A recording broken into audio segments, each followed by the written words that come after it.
속임수에도 빛나는 하나님의 지혜라는 제목으로 하나님 말씀을 함께 나누겠습니다. 오늘 본문은 이스라엘 진영에서 불과 한 40km 정도 떨어져 있는 기브온 사람들이 이스라엘을 속여서 확신을 하는데 성공을 하게 되었다는 이야기를 다루고 있습니다. 지난주에 이스라엘 백성들은 에발산에 제단을 쌓고 언약을 갱신하는 축제를 벌였습니다. 그래서 번제를 드리고 또 화목제를 드리면서 감동적인 결단의 시간 그리고 나눔의 시간을 가졌습니다. 그런데 그러고 있는 그때 정복의 대상이 되는 가나안 7개 족속 중에 6개 족속이 대항을 하기 위해서 연합군을 형성했다라는 것입니다. 그래서 9장 1절에 보니까 이 6개 족속이 나오는데 헷, 아모리, 가나안, 브리스, 히위, 여부스 이렇게 6개 족속이 연합을 했다고 기록을 하고 있습니다. 그도 그럴 것이 이스라엘의 명성을 이미 이들은 다 알고 꿰차고 있었습니다. 여러분 우리가 잘 아시다시피 철옹성, 여리고성도 그냥 무너뜨리지 않았습니까? 거의 무혈 입성을 했죠. 그리고 약간의 진통은 있었지만 그 아이성도 가볍게 무너뜨렸습니다. 그러니까 얼마나 겁을 먹었겠습니까? 그런데 이 중에 이 6개 족속들 중에서 히위 족속에 해당하는 기브온 거민들이 이 6개 연합군에서 이탈을 했다는 겁니다.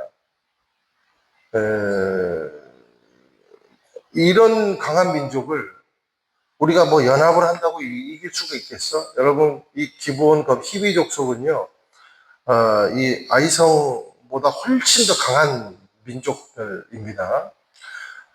이번 전쟁은 그러니까 싸워서 되는 게 아니다. 어차피 우리가 죽을 텐데 도박을 해보자. 이렇게 의견을 모았을 거예요. 자, 이들이 이렇게 생각한 배경이 있습니다. 자, 이스라엘 입장에서 보면 가나안 7족속은 연합의 대상입니까? 진멸의 대상입니까? 하나님께서 이들은 진멸하라 이렇게 말씀을 하셨어요.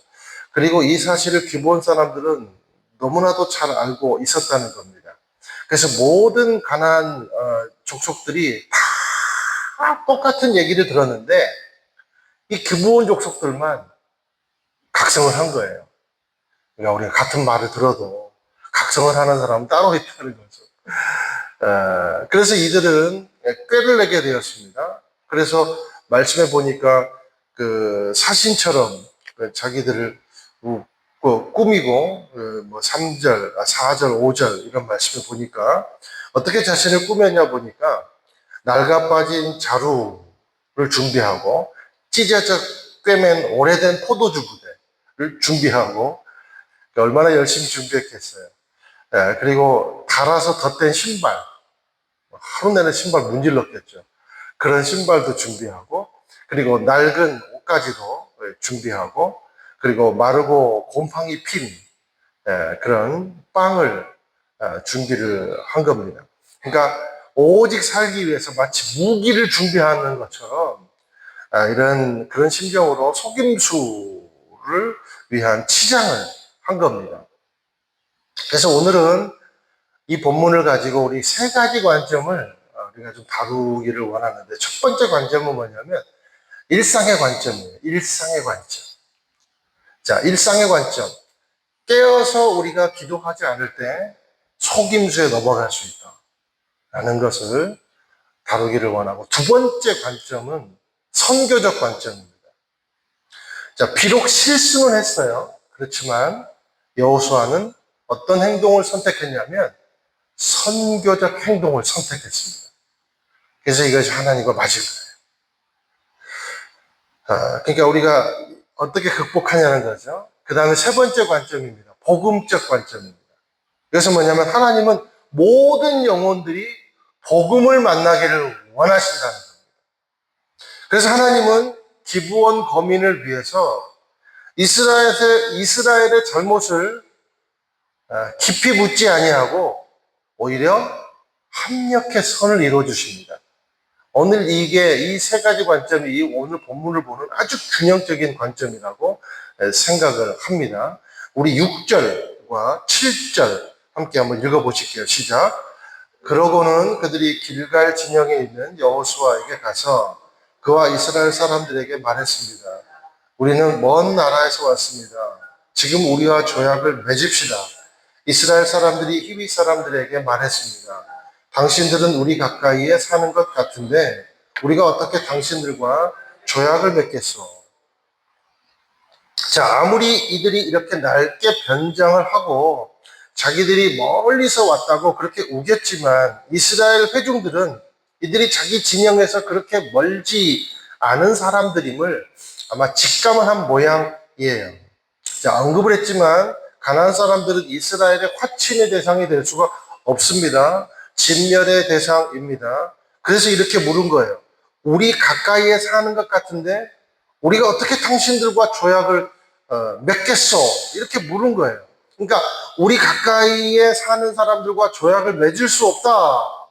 이렇게 말한 거예요. 이유가 있습니다. 이게 이유가 신명기 20장에 보면 나와요. 신명기 20장에 보면 하나님께서 이스라엘 민족에게 정복 명령을 내리시면서 하나의 방법을 제시해 주십니다. 그 방법이 뭐냐면 가까이 사는 사람들은 진멸하라는 거예요.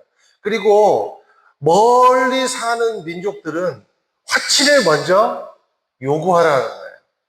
그리고 그 화친에 응답하지 않을 때 그때 포위하라는 겁니다. 그때 진멸하라는 겁니다. 그런데 하나님이 가까이에 사는 사람들은 무조건 진멸하라는 이유가 있습니다. 그게 뭐냐면 이들과 같이 살려두고 섞여 살 경우에는 이들의 문화, 이들의 우상을 답습할 우려가 있기 때문에 가까이 사는 민족들은 그냥 진멸하는 게 옳다라고 말씀을 하신 거예요. 그런데 멀리 있는 사람들은 화친을 먼저 제시해라 라는 거죠. 자, 기브온 거민들이 얼마나 자신들이 살기 위해서 노력을 했는가. 신명기 20장의 디테일까지 이들은 연구를 해온 겁니다. 살기 위해서 공부를 한 거예요. 지피지기면 백전백승이라고 이들은 이렇게 연구를 한 거예요. 여러분 배울 바가 많죠? 우리도 노력해야 됩니다. 여러분 신천지도 얼마나 노력 많이 한 줄 알아요? 이단들도 우리도 각성해야 돼요. 그런데도 먹히질 않으니까 다음 수를 쓰는 겁니다. 우리 8절 같이 읽으실게요. 시작. 그들이 여호수아에게 말했습니다. 그러자 여호수아가 물었습니다. 너희는 누구이며 어디에서 왔느냐? 자, 이제 이들은 수장으로 보이는 여호수아에게 직접 딜을 합니다. 근데 첫 마디가 뭡니까? 자신을 완전히 낮춰요. 우리는 당신의 종입니다. 그래서 여호수아가 너희는 누구며 어디서 왔느냐? 이게 무슨 말이에요? 솔직히 말해주면 살려는 주겠다는 겁니다. 그런데 또 이들은 살기 위해서 이제 누구의 이름을 또 언급합니까? 우리 9절에서 13절까지 한번 쭉 읽어보실게요. 시작. 그들이 그에게 말했습니다. 당신의 종들은 당신의 하나님 여호와의 명성을 듣고 아주 먼 나라에서 왔습니다. 그분이 이집트에서 행하신 일을 모두 들었습니다. 요단강 건너편의 아모리 사람의 두 왕, 곧 헤스본 왕, 시혼과 아스타롯에 살았던 바산 왕 옥에게 하신 일도 모두 들었습니다. 그러자 우리 장로들과 우리나라 모든 거주민들이 우리에게 말했습니다. 양식을 챙겨 길을 떠나라. 가서 그들을 만나 우리가 당신의 종이니 우리와 조약을 맺자고 그들에게 말하라. 우리의 이 빵은 우리가 당신에게 오려고 떠나던 날 집에서 따뜻한 것을 싸가지고 온 것입니다. 그러나 보십시오. 마르고 곰팡이가 피었습니다. 우리가 가득 채워온 이 포도주 부대도 새거지였는데 이제 다 터졌습니다. 우리 옷과 신발은 길고 긴 여정으로 다 닳았습니다. 또 첫 마디가 뭐예요? 당신의 하나님 여호와의 명성을 듣고. 누구 이름을 말하고 있습니까? 자신들의 신의 이름을 말하고 있는 것이 아니라 하나님의 이름을 말하고 있다는 거예요. 우리는 얼마든지 하나님을 받아들일 각오가 되어 있다는 거죠. 어떻게 하려고요? 살려고. 자, 우상을 섬기는 민족들이 하나님의 명성을 듣고 그 명성 때문에 지금 우리가 그렇게 먼 데서 여기까지 왔다는 거예요. 그러니까 이렇게 말을 들으면 여호수아 백성들의 마음이 기울게 되어 있죠. 우리가 생판 모르는 사람이 있으면 경계를 하지 않습니까? 그런데 그 사람에게 어떨 때 빗장을 풀어요? 내가 알고 있는 지인을 자기도 잘 알고 있대요. 아니, 그러면 어느 정도 빗장이 풀리지 않습니까? 게다가 나도 교회 다녔어요. 그리고 지금은 교회 안 다니지만 하나님을 너무너무 사랑하고 있고, 그리고 하나님을 잘 알고 있습니다. 그러면 무슨 마음이 생깁니까? 아이고, 이게 교회 나가게 해야 되겠다. 그런 마음이 생기지 않습니까?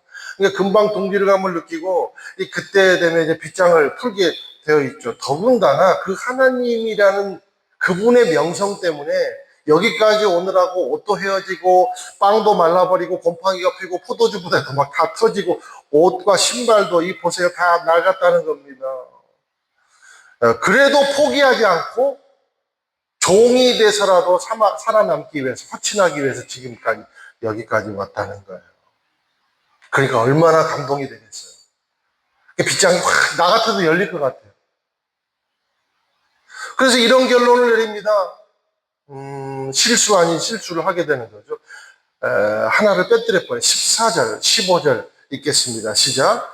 그러자 이스라엘 사람들은 그들의 양식을 취하고 어떻게 해야 할지 여호와께 묻지 않았습니다. 15절. 그리고 여호와는 그들과 화친을 맺어 그들을 살려준다는 언약을 맺고 회중의 지도자들도 그들에게 맹세했습니다. 아이, 우리 같아도 그럴 것 같아요. 이 정도는. 저와 여러분은 얼마나 더 거룩해서, 그죠? 저는 이해가 돼요. 자, 그런데 중요한 것은요, 이들은 정복을 앞으로 계속 전진해 나가야 되고, 하나님의 미션이 있는, 사명이 있는 사람들이에요. 그러니까 자기의 신분이, 자기가 해야 될 분명한 사명이 있는 사람들입니다. 사명이 있는 사람들은 뭐부터 해야 됩니까?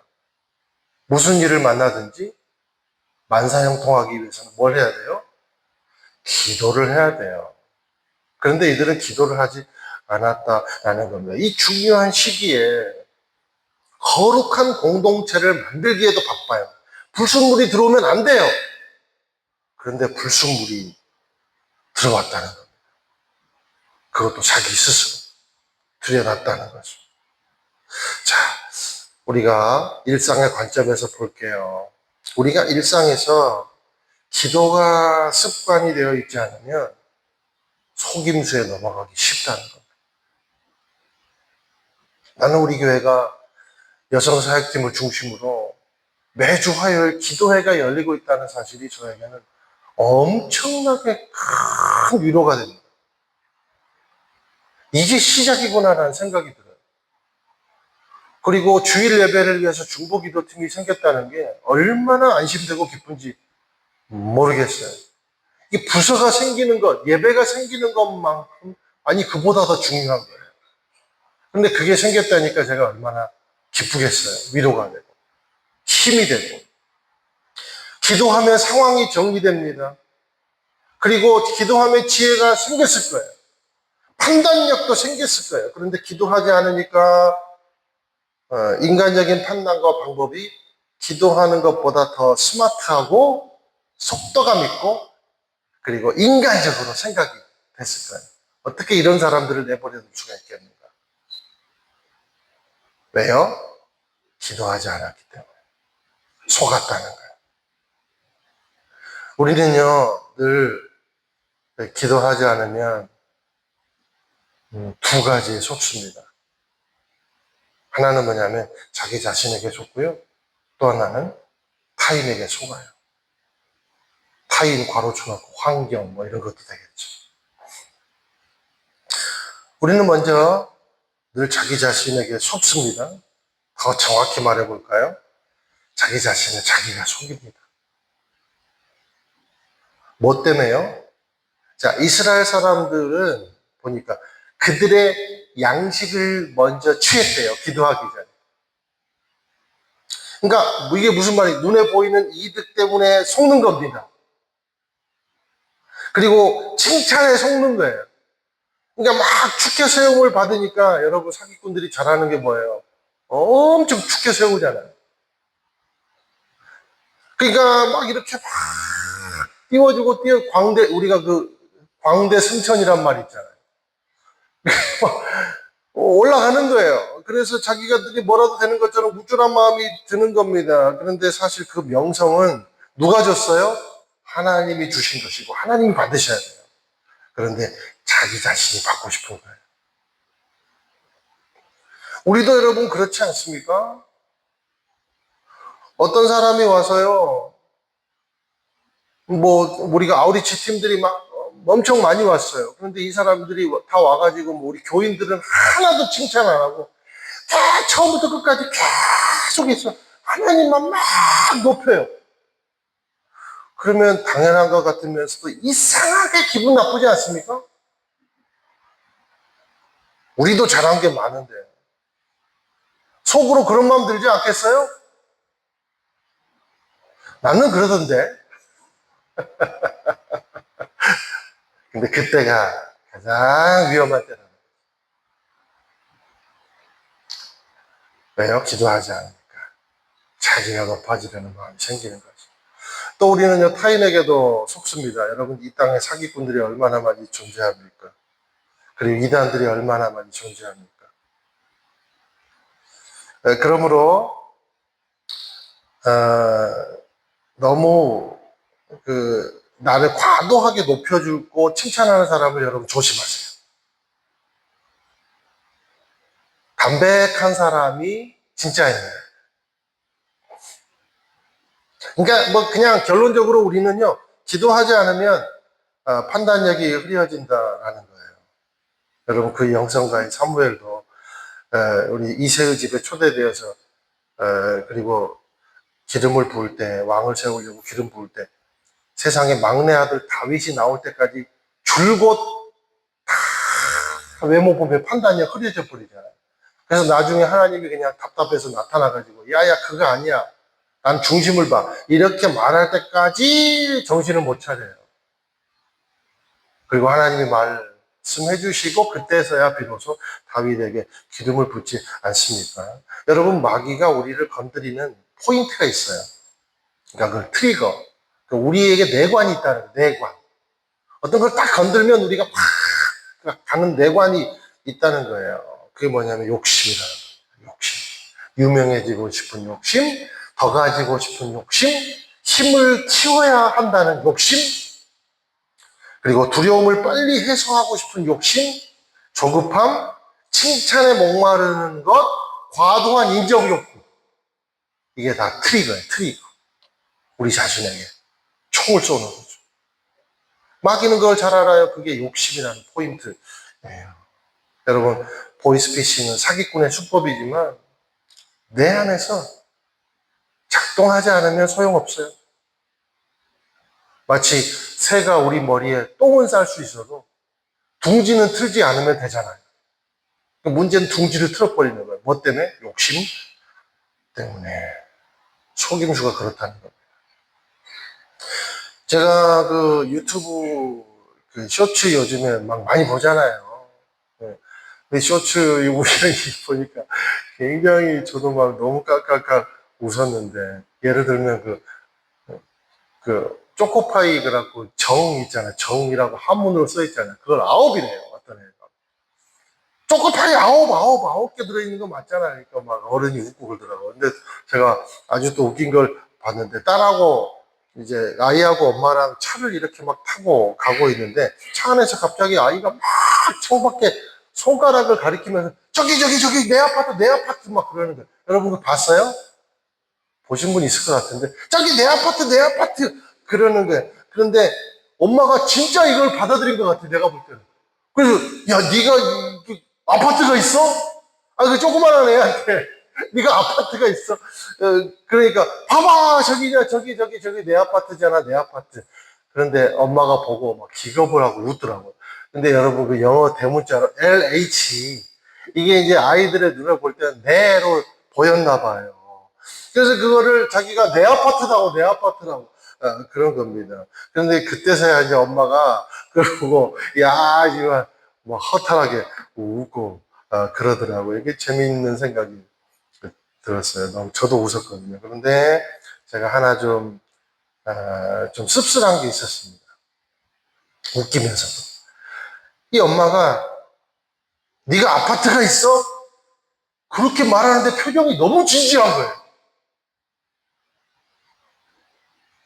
여러분 우리가 도심에 사는 사람들 우리가 여기도 마찬가지겠지만 우리 춘천도 굉장히 좋은 도시잖아요.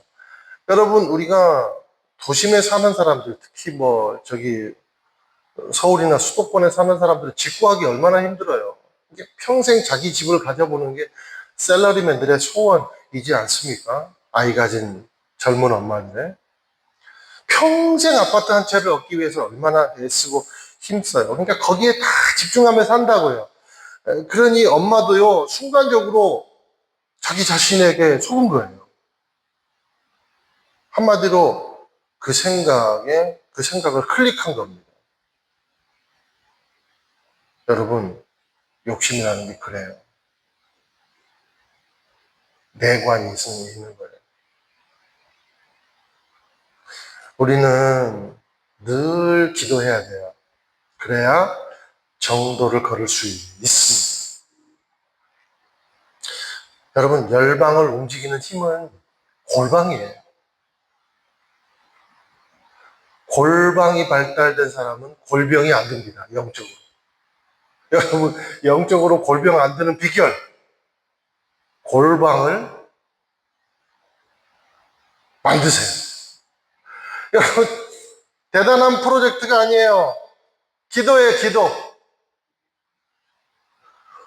골방을 사랑하는 사람들은 그러므로 영적으로 골병 들지 않는다. 제가 만든 우스갯소리지만 저와 여러분의 기도가 인생의 모든 결정을 지혜롭게 하는 능력의 기도가 되기를 예수님 이름으로 축원드립니다.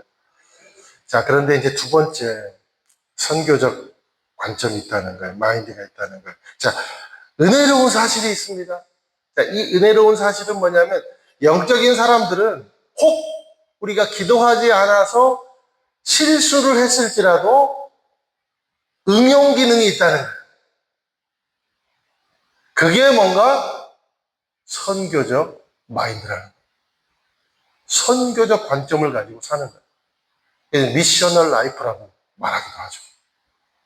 여러분 이게 얼마나 중요한가. 자, 말씀해 보니까 17절 그리고 16절 보세요. 3일이 지나는 거리에 알고 보니까 기브온이 있었다.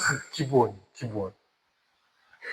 아마 기브온이라는 말이 언덕이란 말이거든요. 그러니까 언덕으로 가다 보니까 기브온이라는 마을을 성에 다다른 거죠. 비로소 이스라엘 사람들은 알았어요. 이 사람들이 먼 타국에서 온 사람들이 아니라 바로 진멸해야 되는 근거리 가나안 족속이라는 것을 알아버린 거죠. 우리 18절 읽어보실까요? 시작. 그러자 회중의 지도자들이 이스라엘의 하나님 여호와를 두고 이스라엘 사람들은 그들을 죽일 수 없었습니다. 온 회중이 지도자들을 원망했습니다. 자, 이스라엘 회중들은요, 늘 이런 존재였어요. 원망하는 존재. 양식은 자기들이 다 받아먹고 원망은 지도자들에게 지금 하고 있는 겁니다. 그런데 차이점이 있어요. 이번에 회중의 원망은 옳은 원망. 리더들이 할 말이 없는 거예요. 할 말이. 왜요? 잘못된 판단을 했기 때문에. 그리고 물을 수도 없었습니다. 왜냐하면 이스라엘은 화친을 맺을 때 누구 이름으로 맺어요? 내 이름으로 맺는 게 아니라 하나님의 이름으로 화친을 맺기 때문에, 도장을 찍기 때문에 그거는 물을 수가 없는 거예요. 물을 수가. 그래서 여호수아가 아주 지혜로운 결정을 내리는 거예요. 이게 선교적 결정이라는 겁니다. 우리 21절 읽어보실게요. 시작. 지도자들이 이어 말했습니다. 그들을 살려두어 온 회중을 위해 나무를 패고 물깃는 자로 삼으라. 이렇게 해서 지도자들이 그들에게 말한 대로 이루어졌습니다. 나머지 제가 한번 읽어볼게요. 그때 여호수아가 기브온 사람들을 불러 말했습니다. 너희는 우리 가까이에 살면서 왜 우리는 당신들과 멀리 떨어져 삽니다 라고 우리를 속였느냐. 그러면서 여호수아가 뒤로 물을 수 없는 상황에서 어떤 결정을 내리는가. 23절. 너희는 이제 저주 아래 있게 됐다. 여호수아가 하는 말이에요. 너희는 영원히 종살이를 면치 못할 것이니, 그러면서 하는 말이 뭐냐면, 이거 여호수아의 결정이에요. 내 하나님의 집을 위해 나무를 패며 물깃는 자들이 될 것이다. 다른 이스라엘 지도자들은 온 회중을 위해 그랬어요. 그런데 여호수아는 어떤 결정을 내리냐면, 내 하나님의 집을 위해 나무를 패고 물깃는 자들이 되라. 여러분, 이게 여러분 우리가 놀라운 포인트입니다. 역시 그래도 기도하는 사람은 다르다. 이게 저주의 말 같지만 알고 보면 23절은요, 여호수아의 지혜라는 거예요. 어떤 지혜요? 선교적 지혜. 자, 이들과 맺은 언약을 물리칠 수 없다면, 요즘 말로 하면, 그래, 교회 일을 하게 하자. 교회 1층부터 4층까지, 5층까지 청소하는 일을 그냥 시키자. 다른 거 시키지 말고. 그리고 뭐 물 깃는 거, 이런 거 시키자. 그러니까 성전의 일을 하게 하자. 그래서 나무도 패게 하고, 물 깃고, 번제 이런 거 드리려면 물도 필요하고 나무도 얼마나 필요했겠어요. 그죠? 그래서 여호수아 생각은 아마 그랬던 것 같아요. 그러면 어깨 넘어서라도 하나님을 알게 될 것이 아닐까. 그렇게 생각한 거예요. 이게 뭔가? 선교적 마인드라는 거예요. 우리 누구나 선교적 마인드를 가져야 돼요. 여러분, 선교 그러니까 어려운 것 같죠? 쉬워요. 아니, 쉽다는 게 아니라 우리 일상에서도 충분히 실천할 수 있어요. 마인드, 미셔널 라이프. 여러분들이 선교사들을 위해서 기도해 주십시오. 이것도 선교적 마인드입니다. 여러분들이요, CGN TV를 위해, 방송 선교를 위해서 기도해 주세요. 이게 선교적 마인드예요.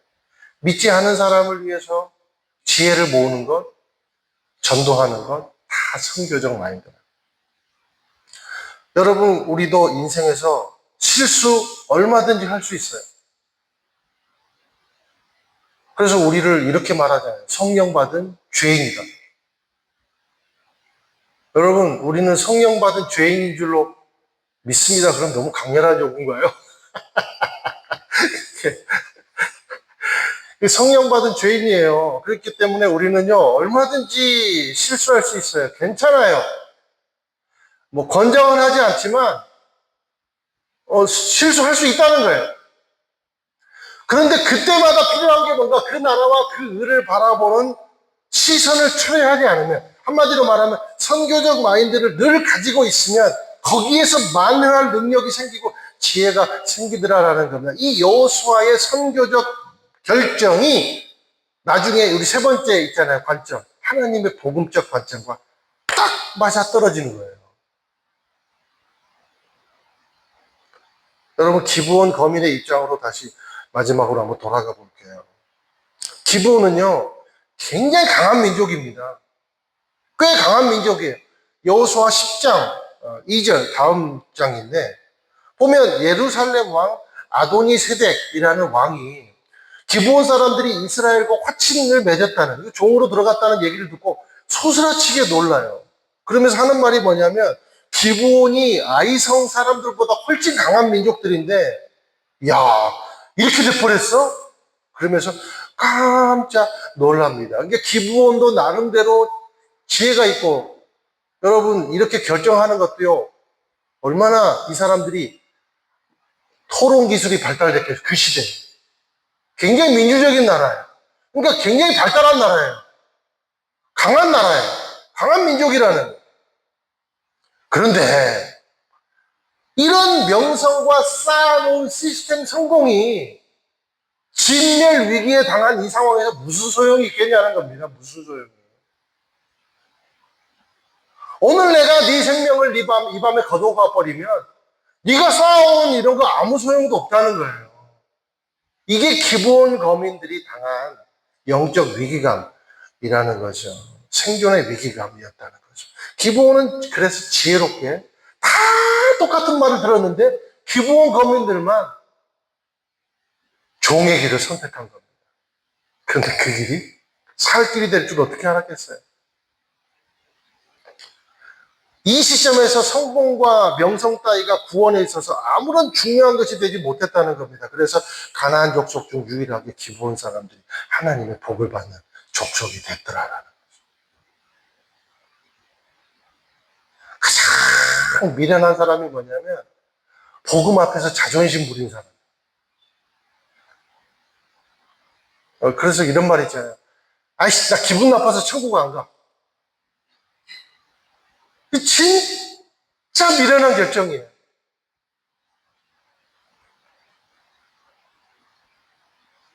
성공과 힘은 기본 거민들 보세요. 성공과 힘 늘 위협받잖아요. 그러니까 우리는 늘 위협받는 것에 목숨 걸면 안 돼요. 적당히 하세요. 로마가 망했습니다. 로마가 얼마나 강했어요? 로마의 팍스 로마나라는 말을 아시죠? 이게 무슨 말인가? 힘이 평화다는 거예요. 아무도 못 건들게 힘을 갖추면 거기에서 평화가 온다라고 생각했어요. 이게 로마식 생각이에요. 그런데 여러분, 로마가 지금 존재합니까? 힘을 다 뺀 이스라엘이 지금 존재합니까? 누가 끝까지 존재해요? 저와 여러분. 십자가 앞으로 나아가는 것에 참된 평화와 안식이 있는 거예요. 주날개 밑에 평화가 있는 거예요. 그것이 예수님의 정신입니다. 나는 도리어 너희를 섬기려 왔고 많은 사람의 대속물로 되려고 낮아지려고 왔다. 생명을 보존하려고 애쓰는 것보다 생명을 잃어서라도 생명을 건지고 싶은 마음이 곧 선교적 마인드요, 성공의 마인드라는 거예요. 그래서 이 비밀을 안 미국 간호사, 우리 영화로도 나왔잖아요. 여러분, 그 쉐핑 아세요? 쉐핑 선교사? 54세 전염병으로 죽었잖아요. 영양실조로. 서서평. 쉐핑이 이제 자기 이름이 우리나라 말로 서서평. 여러분 서서평 아시죠? 그 선교사님이 죽을 때 머리맡에 이런 글귀가 있었대요. 삶은 성공이 아니라 섬김입니다. 이야, 진짜. Not success, but service. 저와 여러분에게 이런 선교적 마인드가 있게 되기를 축원드려요. 그것이 축복의 길이다. 자, 이제 마지막 복음적 관점에서 보면 하나님은요, 이스라엘 민족뿐만 아니라 기본 거민들, 그러니까 모든 영혼들이 예수님을 만나기를 원하신다. 이게 복음적 관점입니다. 그러니까 선교적 관점과 복음적 관점은 완전히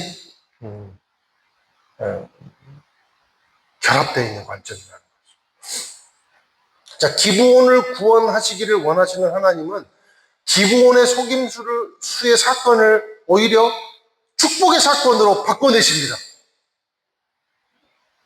자, 기록에 보면 나중에 이 기브온이 언덕이라는 뜻이거든요. 자, 기브온 영토에 뭐가 세워지냐면 레위 지파의 도피성이 세워져요. 이 말은 무슨 말인가? 성전에서 물을 깃고 나무를 팰 때 레위인들과 너무 잘 지냈다는 거예요. 충성을 다했다는 거죠. 그리고요, 이 기브온 이 터에 솔로몬 왕이 1,000번제를 드린 여러분, 그 당이 무슨, 여러분, 기브온입니다. 기브온. 기브온의 땅에서 하나님께서 솔로몬에게 응답을 해주십니다. 축복의 땅으로 나중에 우상이 돼버리죠. 그만큼 이 3당이 우상이 돼버리잖아요.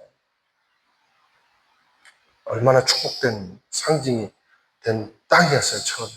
그리고요, 바벨론 포로에 100만 명이 끌려갑니다. 바벨론으로.